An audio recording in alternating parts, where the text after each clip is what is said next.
Bruins Beat is brought to you by PrizePicks. And welcome into the Bruins Beat presented by PrizePicks. Go use that promo code CLNS to get $50 in lineups after you play your first $5 lineup, and we're presented by Gametime. Go use that promo code CLNS to get $20 off your first purchase. And don't forget, because we're also presented by CLNS Media, don't forget to go subscribe to Bruins Rinkside on YouTube. If you like watching us, subscribe. There's so much stuff coming. Training camp about to get underway on Wednesday. So 6 podcasts a week, live streams, interviews, scrums, breakdowns, all that good stuff. And if you don't like looking at us and you're watching this going, man, Evan tried really hard to get the glare out of his glasses from the light that's on him, but it's not quite working. You can kind of, I look like a doctor doing surgery right now. If you don't like seeing that, you can listen. You can subscribe wherever you listen to podcasts, Apple Podcasts, Spotify, Podbean, wherever. And then there's also lots of other great CLNS content. Celtics All Access, Patriots Press Pass. You can go check out. I'm Evan Marinofsky. That's Conor Ryan. Conor, what is up? Evan, doing well. How you doing? Doing great. I am happy that it's training camp week. That is the biggest thing. We have hockey to consistently watch. We had Prospects Challenge over the weekend, which was interesting. We'll touch on that a little bit in this, but the main focus of this episode is training camp. Training camp is here. Starts Wednesday. You're probably listening to this on Tuesday, or maybe later in the week if you are behind. My mother listens to every episode. Doesn't miss one. Every single one. Even weeks, if she missed one a couple weeks ago, she will listen, which we very much appreciate. Love you, Mom. But it's an exciting time. I know, people are down on them. We certainly haven't helped that, but it's exciting that hockey's back. I like it. Thank God. We actually have some actual stuff to talk about. And as much as I think the last couple of weeks, right, we've been able to look at what this team could be. We've gone through hypotheticals, all that stuff. Once you get to training camp and actually see what lines are out there, what Marco Sturm and the coaching staff is trying to do, we'll be able to at least get more of a concrete idea of what this team is, what the identity of this team is going to be, and what they're going to try to build this year. So we'll actually have some stuff to dive into beyond just like, could they be good? Could they suck? Who knows? I don't know. We actually have some tangible things finally, Evan, so I'm looking forward to it. That's the best thing. I think seeing what they are, what they're going to be. And that's one of the storylines. We'll start with that, actually, because you mentioned this a couple weeks ago. Now that was an astute observation of like, what are they going to be? What systems are they going to run? What are they going to look like in the D zone? What are they going to look like on the power play? Are they going to be shot volume versus shot quality in the offensive zone? I think we have a pretty good idea of what that one's going to be. And we'll get an idea of that during training camp. And I think that's one of the biggest things in terms of, I think we assume they're going to be a low-scoring, defensive, hard-nosed team. That's what the roster looks like. I think it's going to be interesting to see how Sturm implements that. Do they change things in the D zone? This is a team that's run a pretty similar structure in the D zone for a long time. It's been a long time. Claude. Through head coaches, they have looked pretty similar. Do they go away from that? What's your sense, and what are you looking forward to on that front? Yeah, I'm curious to see whether they switch things up and make some tweaks because, as you said, they've kind of had that zone system from Claude to Bruce Cassidy to Jim Montgomery. Kept it last year, obviously, with Joe Sacco in place. And Sturm hasn't, maybe been concrete as far as, what exactly changes they're going to make. He's just alluded to the fact that they are looking at a lot of different options. But you do wonder if there is a tweak there. Maybe they go more to man-to-man and change things up there. Do they make any tweaks with their neutral zone as well? I don't see them being in a spot where they do the 1-3-1 and drive Nikita Zadorov crazy. Again, like Zadorov just gets off the ice. Yeah, he's the last D back. He's like, I'm off. Goodbye. I'm not doing this. As not riveting as that system is, and it can drive people nuts. If you are a team that is going to if your main focus is going to be getting back to a defense first, stingy style of play. It does make sense, but I'll be curious to see what tweaks, what wrinkles they do add to that, whether they go for that kind of system, whether they change things up, because I think it's fun to talk about the offensive tweaks, right? What are they going to do in the power play? Are they changing the shot volume approach, right? All those things that I think fans want to see what they can do to unlock a little bit more offense. I think this season and just how competitive this group is, it's going to come down to a lot of the unflashy not sexy stuff of like defense, getting back to fundamentals, and just making things easier on Jeremy Swayman as well. Like it's rather obvious, right? After a team that was routinely getting smoked on the ice, losing games 8-2, they got to tighten things up defensively.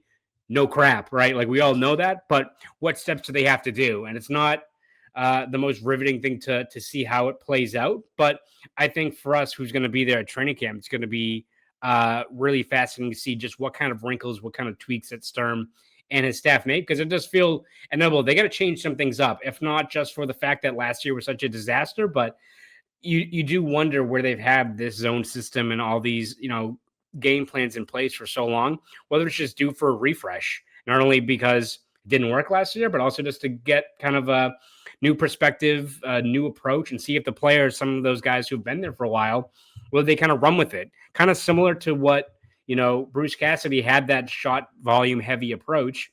They changed things around with Jim Montgomery. And again, that team was a lot more talented, so they could take advantage of that quality over quantity approach. But I think when you kind of start from scratch, change things up, players buy into it of like, all right, yeah, we're changing what we're doing here, and you can see the results right away. So I think that's going to be my big thing. It's just what Sturm does in terms of building the identity, and I think getting back to fundamentals and getting back to the team's strengths, which is going to be in the D zone. What's funny is like, I know people rag on the 1-3-1 for being boring. And for those who don't know, forward comes up, forechecks the D, 2 forwards and a defenseman basically stand at the red line. Up. They're like, they're like Lucky Luciano. Remember that Bruce Cassidy photo where he's sort of stands up? Like, I'm thinking of that. Mm-hmm. And then you have the one defenseman back who's sort of there to support. You're essentially forcing the other team to dump pucks in. If it works, it works. Like, you're not the Florida Panthers. You're not the Dallas Stars. You're not a Stanley Cup contender, right? When you have a really talented team, you try to stay away from the 1-3-1. There are more creative things you can do that can, produce more turnovers and create more offense. The 1-3-1 isn't great with that. But that's kind of the roster they have. I'm not saying you have to do it, but like if they do trot it out and it works, then it works. Like, you take what you can get. If you're going to win games 2-1, and that's what's going to help you win those games, then you take it. I don't know if they're actually going to do that. I know Sturm has kind of not really given a definitive answer on that yet, at least from what I've heard him say. I wouldn't put it out of the question. And I think it is an interesting thing. Like, I'm a believer in zone defense. I think when you play man, you better be damn sure that all 5 of those guys have an advantage in their matchups, or it's a little more intricate than that. Because if one guy beats his matchup, then the whole system gets broken up. I remember who it was a couple of years ago. Someone did a deep dive on the Anaheim Ducks because the Ducks ran a man coverage, and it was awful. Yeah. They struggled. So again, I like zone. It supports better. You can, you're covering areas of the ice. And then, again, offensively, it'll be interesting to see sort of how they approach things. I think it hits this kind of next big storyline in camp, which is who emerges as offensive threats up front. Obviously, Pastrnak is number 1. There's no question. You should be getting at least 85 points out of David Pastrnak. And then after that, it's what is Morgan Geekie? What is he? Is he, was last year an outlier? Was last year the start of breaking out into like a legit 30-goal scorer? I think it goes either way. I don't think we officially know yet with him. I think we'll get a better sense this year. And then, who else breaks out? Is Victor Arvidsson a guy you can count on for 20 goals? What is Pavel Zacha? What is Casey Middlestat? Does Blumel break out? Is Elias Lindholm finally going to break out? I think, though, to me, like up front, you need at least 2 of those guys this year to really have, I'm not saying career years, but just career average, around where they should be. Like a Pavel Zacha. Can he give you 45 to 50 points? What is, can Casey Middlestat, make his line mates better, produce more goals that way? To me, that's one of my biggest storylines at camp is sort of off guys, guys breaking out offensively. Yeah, it's kind of a different look at what we just talked about, where I think fans are really tuned into like the tweaks offensively, and the defensive tweaks are kind of boring. It's like, I think when you look at like this roster, everyone wants to look at the young players. They want to look at the Lysells, the Potters, the Mintons, the Blumels, these kind of unknown younger guys that maybe have a ceiling we don't know about. And then when you mention like, whoa, you got to see what, Arvidsson and Middlestat and these guys have, people are like, yeah, I guess, like it's so just like, but I don't want to that play is, with you anymore. But the same way that I think like the defense, even if it's not as riveting of a topic to dive into, it's still, I think, going to hold a lot more weight as to how this team is going to perform and compete this year. A lot more weight, I think, for this 2025-26 team is going to revolve on how the established NHL guys, the Middlestats, the Zakas, the Arvidssons, Janots, those guys, like what can they bring as far as kind of that next wave of talent? Because I think you're hoping for a Minton to break through or a Blumel or these guys, not just for this year, but it also gives you hope for what they're building years down the road. But for right now, like I look at a guy like Casey Middlestat, what do you really have in that player? Because I couldn't tell you. I'm very curious to see just what you're going to get out of that guy, because I think we've talked about it countless times before. Yeah, I think he got underwhelmed last year, but he also had like Vinny Lettieri and Cole Koepke on his line. That's not like making an excuse for his game, but I really don't know what to expect out of that player. If he is your 2C and you put him with the right guys and it something clicks with him and Arvidsson or Zacha, what have you, and he's a 55, 60 point guy, then you got something there. If he's kind of the player he was in Buffalo, in Colorado, where can make some plays, but you're left wanting more. All right, then who else do you have to look at in terms of that 2C spot? So it is fun to talk about the younger players, and I'm sure we will. It's going to be a big topic throughout the next couple of weeks. But as far as what this team needs to do this season to get back on track, yeah, it's that second kind of group after the Pasternaks and the Geekies. It's the Middlestats, Zakas, Arvidssons, Janots, those type of players that I think how they perform this year is going to hold a lot of weight as to just what to expect from this team and just how competitive they are going to be. It's funny. I feel like the younger guys breaking out, it's sort of like dessert, right? Like that's, you're looking forward most to that cookies, cake, brownies, the whole dinner. You're like, oh, I can't wait to have that dessert. And it's good, but it's not filling. It's at the end. It's the meal itself. And to me, I think the meal with this team, as you said, your Middlestats, your Zakas, your Arvidssons, your Geekies, what are those guys? And they're not flashy. They're not as exciting as the cake and brownies at the end of it, but you need them. You need to eat your meat. You need to eat your chicken. You need to eat the vegetables with it. It's something you have to do. And if that stuff sucks, the meal is toast. So again, I think people are overlooking those guys because again, who isn't focused on the future? And I do think a key part of this team, when the season's all said and done, a key part is going to be looking back and saying, what did those young guys show you? What is Matt Poitras at the end of the year? What's Fraser Minton? What is Fabian Lysell?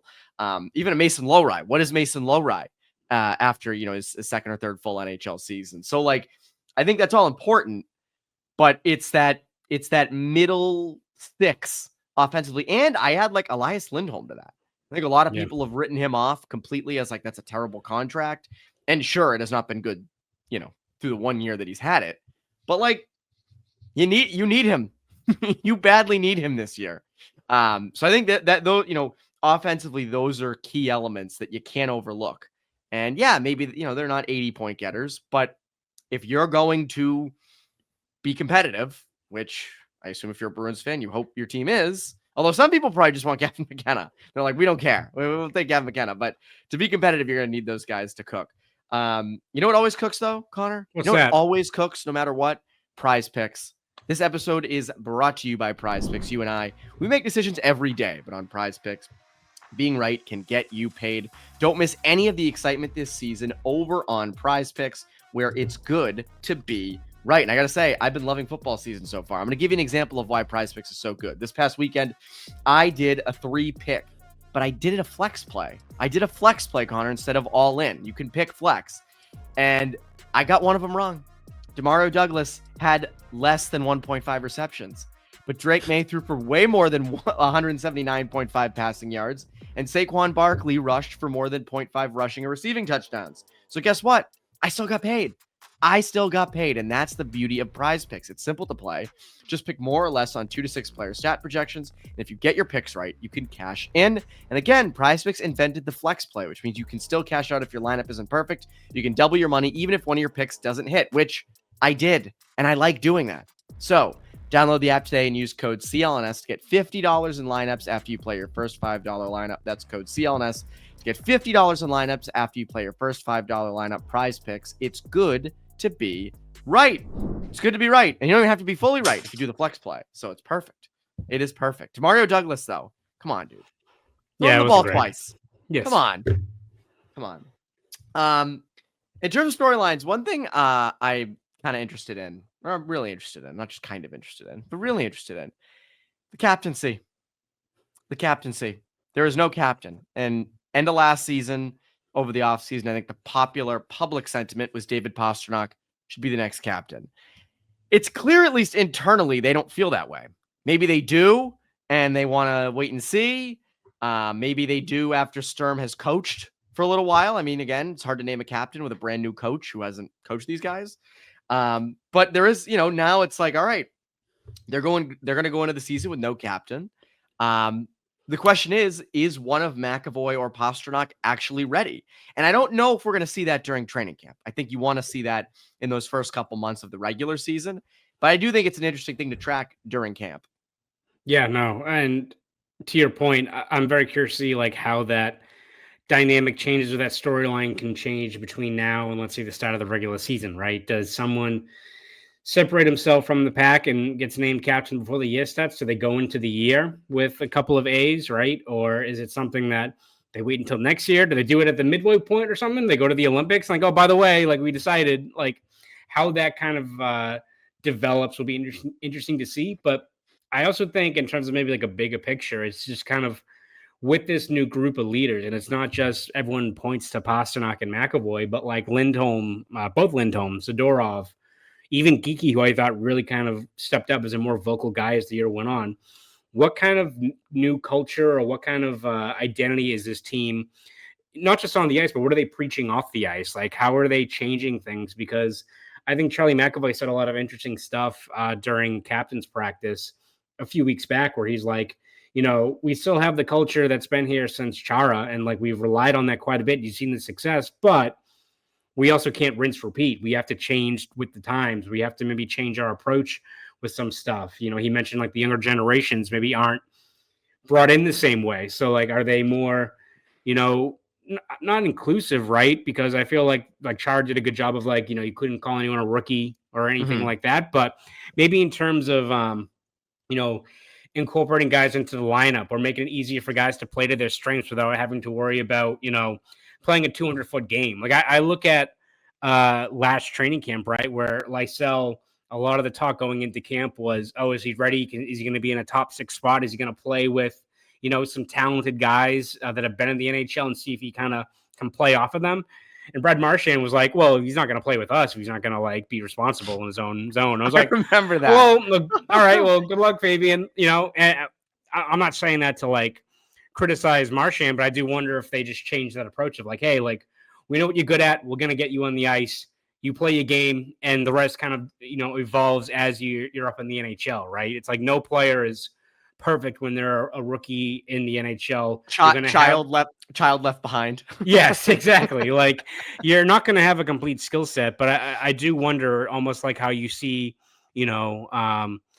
other teams that have really had a lot of success of just like filling out their roster with younger players who become steady NHLers. Like you look at like what feels like what Tampa does every year, right? Where they bring in Joe Schmo that I've never heard of, who ends up being like a guy who gives you like 15 goals and 40 points and then goes somewhere else and, has a nice career. But they bring in these guys that they play to their strengths. You look at like what Carolina does, right? Like they have kind of a system. They're really, fast-paced, high shot volume, and they just kind of roll guys out there who skate well and have an offensive instincts. And they're like, hey, play to your strengths, and then once you're up here, we're going to mold you into the player we want you to be, as opposed to like you have to check off this, and this before you have the chance to play with us, right? I almost kind of look at an example like down in Providence was a guy like Frederick Brunet.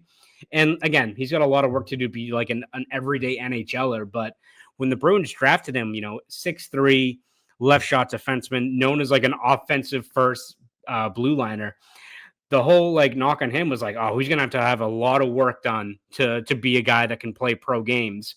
And I think you've seen like, yeah, he can contribute offensively, and you've seen that down in Providence. But the reason why he gets called up is they took time with him, gave him a lot of minutes, and kind of just rounded out his overall game. Where now, instead of him being a offensive only guy or a power play weapon, yeah, he can move the puck, but he's responsible in his own end. And it's like, if you give those guys those reps and you work with them to round out their game, then you adapt on the fly, I think, if you're a younger player. And I think the Bruins, and this goes from the team perspective, but also I think from the players in the room, how they bring in younger players and how they change the approach to what's going to be a really younger roster is going to be interesting to see just how they map those things out as a whole, beyond just who the captain's going to be this year. Well, I think you can see that with Mason Lowry. Like, I think Lowry fits that mold of like, here's a 6 foot, what is he, 6'5"? Offensive defenseman, unicorn, struggles in his own zone. And he got a lot of reps last year. He was in their top 4, especially at the end of the year. He was like a top pairing defenseman for them, getting really hard minutes. And yes, he was a -41 or whatever he was, but like, you're acclimating, you're adapting on the fly to that. Whereas there's a time like 5 years ago where a guy like him would just be buried in Providence or not, introduced into the lineup until that was fixed. And yes, there were mistakes made last season for sure, but it's how you work through them and respond to them that defines you as a pro. I think you make a really interesting point about guys coming up now and not having to mold to the team, instead the team molding to them. I mean, I see it now with kids, ages 14 to 18. Everybody's got great skill. Everybody's highly offensive. Defensemen, obviously forwards, like everyone's got hands, but the two-way game is not always there. But you can kind of teach that. You can teach that. It does not, that's, some of that other stuff, that's, you get that from growing up. That stuff is sort of intangible, but like the two-way thing, you can work on that at higher levels. I'm not saying you're going to be Patrice Bergeron, but you can work on it. And I do wonder if there's an internal thing of like, all right, you got a guy like Fabian Lysell, or you look at the skill guys they drafted this past season, and it's like, all right, we need high-end skill. That's what we need. We can work with the other stuff. And I wonder if that's something that they're talking about internally, culture-wise, where it's like, you don't have to, be that, highly defensive guy, which I think you've kind of seen in the past. We want to tell you about our good friends over at Gametime, because Gametime's back, Connor, which is incredible. And they couldn't have come back at a better time. College football season is back, and it's one of the most fun times of the year. Tailgates, hyped up crowds, and incredible finishes. The downside, though, can often be the process of getting tickets, queues, annoying login screens, and prices that are jumping at checkout. The Gametime app, though, gives the advantage back to fans. It's the hack for unlocking amazing tickets and experiences in a few taps. It's incredibly easy to use, and the Gametime guarantee means you can trust you'll get 100% authentic tickets on time and at the best price. Best part, fees are always included, so what you see is what you pay. This week, the Red Sox host the Athletics, and you can get into Tuesday's game with some incredible zone deals, all under $50 down the first and third base lines. There's tickets for as low as like $25 as of Monday when we're recording this, and if it's a zone deal, it's purple. That's how you know it's a zone deal. It's a really good seat that Gametime values highly. Take the guesswork out of buying college football or any sport tickets with Gametime. Download the Gametime app, create an account, and use code CLNS for $20 off your first purchase. Terms apply. Again, create an account and redeem code CLNS for $20 off. Swipe, tap, ticket, go. Download the Gametime app today. Who doesn't love doing an impromptu trip to Fenway in September? It's nice. This week is really nice. If you live in Boston or in the area, this is the time to go. Go before the playoffs. So I highly recommend it. In terms of other storylines to watch, obviously, we covered the captaincy, 5-on-5 offense, Sturm. One interesting thing that I don't think gets talked about enough, Hampus Lindholm fractured his patella last year. Ouch. Which, not fun. Not fun. What's he like? Is he fully healthy, obviously? Has he lost a step? Is he tentative at all? Clearly, he's had almost a year to recover, so you should be good on that front, but he is getting older. And I have questions about that. And I think training camp will give us a good idea of what he looks like. How is he at full speed, contact, all those types of things, because he is vital. He is absolutely vital, not just on D, but as we've talked about a number of times, the power play. You wrote about this last week. He is fantastic, numbers wise, fantastic on that first power play unit. And I think he adds such a two-way element to their back end that was so missing after he went down last year. Yeah, I think you look at like what key guys are going to play vital roles if this team is competitive. Obviously, Swayman, Pasternak makes a lot of sense. McAvoy, we all know those guys, but Lindholm, when he's playing at a high level, just impacts the game in so many different ways, right? Like, is going to anchor a top 4 spot on your D-core that needs to bounce back, can play a bunch of minutes, is good in his own end, can inject, 5-on-5 offense, which you desperately need. Is one of the few defensemen that feels like he can consistently get pucks on net, which is a big key. I think especially if this team is going to be a shot heavy group in the offensive zone, having a guy that can fire in pucks from the blue line and get those tips, rebounds, all those kind of greasy opportunities that a team like the Bruins that doesn't have a lot of high-end skill littered kind of across the depth chart, you're going to need a defenseman that can kind of jumpstart your scoring chances like that. And then, it remains to be seen what the personnel is going to be on the power play. But you look at, I've got the numbers here. So long story short, the Bruins are much better when Lindholm is running the power play. So from 22 to 25, a power play unit that has Pasternak and Charlie McAvoy. So that if McAvoy is running the power play and that's the top unit, that duo has been on the ice for 524 minutes of power play ice time. Over that stretch, Boston's outscored opponents 58-12. That's pretty good, but it's 6.6 goals scored per 60 minutes. So pretty good. A couple of shorthanded goals in there, but as a whole, you like what you have. When you have a guy like Gavin Pasternak, it kind of bumps your numbers up quite a bit. Over that same stretch from 22 to 25, a power play unit with Pasternak and Lindholm instead of the top unit only has 184 minutes of time on ice. So not 524 like the McAvoy one had.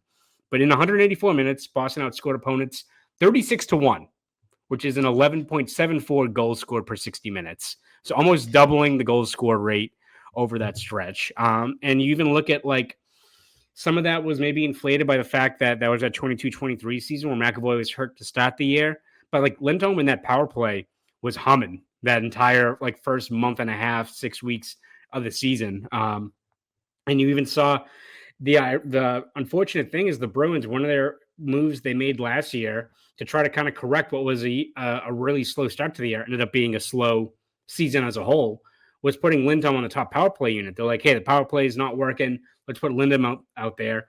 And then he gets hurt in his first game as the power play quarterback. The first game was that St. Louis game where he takes the puck off the knee and it explodes. So it remains to be seen, right, if he's going to get the keys to the power play unit. But I think as Marco Sturm, Steve Spott, and the coaching staff kind of looks at the personnel here, I do wonder how much Lindholm will factor into that. But even if he's not the power play 1 QB, if he's more of a power play 2 guy, Lindholm, when he's healthy and playing at a high level, just impacts the game in so many different ways that you need him out there, you need him playing at a high level if this team has any hope of being a competitive group and playing meaningful hockey in March and April.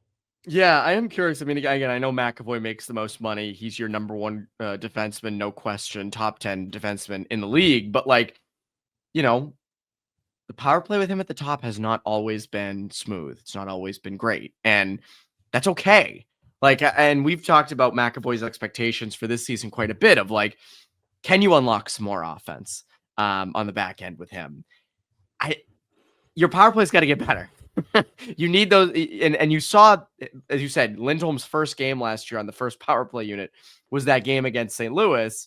And I don't know. I wonder if, obviously with McAvoy, who likely would want to be captain, is it better for him to be assertive and be like, nope, you're not taking me off that first power play unit? Or is it more of a leader to say, hey, you know what? Whatever's best for the team is what's best for the team.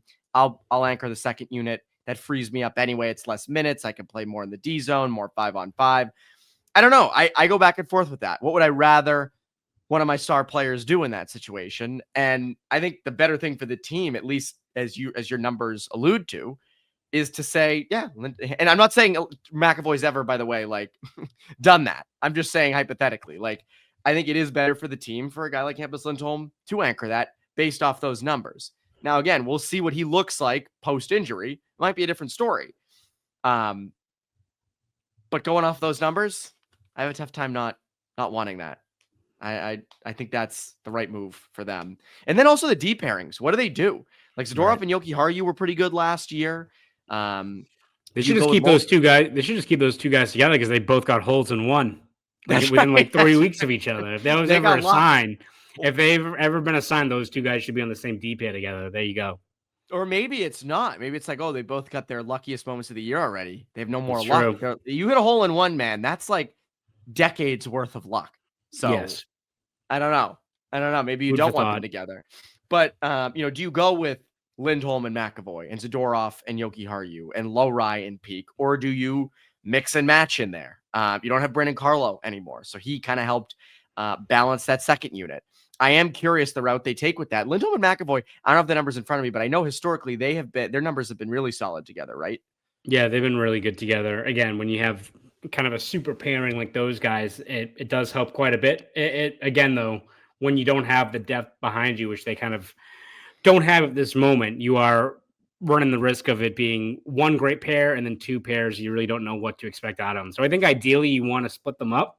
But again, we'll see how it kind of plays out once you get to the training camp and what Marco Sturm rolls out there starting on Thursday. So yeah, starting Thursday.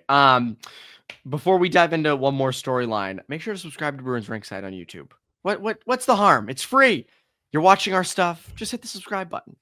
Maybe even turn on notifications if you're really feeling it, because that you can watch it immediately. Podcasts all the time, streams, interviews, analysis, breakdowns, scrums after games, all that great stuff on the Bruins Rinkside YouTube channel. If you just like to listen to us and you don't want to watch, but you like listening, or you're driving, which I assume is a lot of people, keep listening.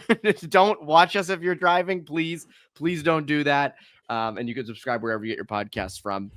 And there's also lots of other great content at CLNS, whether it's Patriots Press Pass, Celtics All Access. Those channels are humming as the Patriots are well underway and the Celtics are on the cusp of being underway as well. So make sure to go do all that. We talk a lot about Swayman and kind of what he means for this team going forward, how badly they need him to be good.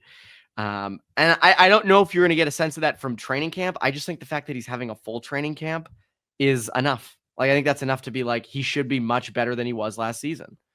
Yeah, without a doubt. He's admitted it. And as much as, you can go to what he did last year, which was go to Agganis Arena and get his conditioning right and stay in shape as training camp's going on. Those damn BU kids, man. I know. Ruined him. They ruined him. I'm not the one who said that. I just think having a full training camp, be with your teammates, especially this year where so much I think is going to be changed with their overall approach with Marco Sturm there. I think just a clean slate and just being able to start from scratch is going to do wonders for Jeremy Swayman. This is a guy that doesn't have that drama hanging over him, as it was the case last fall. He also, had a full summer just to get his game in order, played really well at Worlds. So he's coming in, I think, with a lot of confidence. He's never a guy that's ever lacked any confidence if you talk to Jeremy Swayman, which is kind of what you want to see in a goaltender. But I do think just having a drama-free camp, which you look at just the storylines going into this season, and it's a lot of intriguing stuff, like what are the changes, who's going to go where. A lot less dramatic than last year, where it's like, are they going to trade Jeremy Swayman? So for James Hagens, exactly. So maybe not as bombastic in terms of our previews going into this year compared to last, but I think that probably benefits a Bruins team that has a lot of work to do as they try to build their game back up and try to reestablish themselves as a competitive team. The less drama, the better, I think, for this group. Yeah, can we get the Hawk Tua girl to weigh in on the Bruins this training camp? Does that happen this year? Is there something that she feels the need to weigh in on? What an insane stretch. Do you remember that day? Not just that, because that wasn't the biggest thing that happened that day, but that was the same day. I think that was the Neely and Sweeney press conference day, where Neely said his piece. We did a podcast right after it, and then Swayman and his agent came out with a statement that night. And then we re-recorded. So that was like a double episode. I mean, that was a crazy time. Craziest September I've had since doing this. So that was completely absurd. My last thing I'll ask you, I was asked this in a mailbag a couple weeks ago. My answer is, I think, well, I'll tell you my answer after I give you the question. My answer is no. Here's the question.